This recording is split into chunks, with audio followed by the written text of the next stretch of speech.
പഴം വെച്ച് തയ്യാറാക്കിയിട്ടുള്ള ബ്രേക്ക്ഫാസ്റ്റ് ആയിട്ടും ഈവനിങ് സ്നാക്ക് ആയിട്ടും കഴിക്കാൻ പറ്റിയ നല്ലൊരു പലഹാരം കണ്ടു നോക്കാം. അതിനുവേണ്ടി പാനിലേക്ക് 1 ടീസ്പൂൺ നെയ്യ് ഒഴിച്ചു കൊടുത്തിട്ട് അതിലേക്ക് ഒരു വലിയ പഴം ഇതുപോലെ ചെറുതായി കട്ട് ചെയ്തിട്ട് ഒന്ന് നന്നായി വഴറ്റിയെടുത്ത് മാറ്റി വെക്കാം. ഇനി ഒരു പാനിലേക്ക് 1 കപ്പ് പാലൊഴിച്ച് നന്നായിട്ട് തിളച്ച് വരുന്ന സമയത്ത് ഇതിലേക്ക് വറുത്ത സേമിയം 1 കപ്പ് ചേർത്ത് കൊടുത്തിട്ടുണ്ട്. നന്നായിട്ടൊന്ന് വേവിച്ചെടുക്കുക. പാലൊക്കെ ഒന്ന് വറ്റി നന്നായിട്ട് വെന്ത് വരുന്ന സമയത്ത് നമ്മൾ വാട്ടി വെച്ചിട്ടുള്ള പഴം ഇതിലേക്ക് ചേർത്ത് കൊടുക്കുക.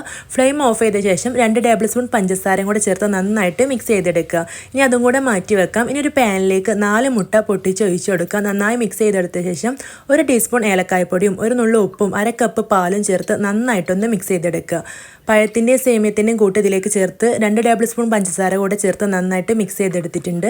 പാനിൽ അല്പം നെയ്യൊന്ന് തടവി കൊടുത്തിട്ട് 2 തവി ഒഴിച്ചു കൊടുത്തിട്ട് അടച്ചു വെച്ചിട്ടൊന്ന് വേവിച്ചെടുക്കാം. ലോ ഫ്ലെയിമിൽ വേവിച്ചെടുക്കണം.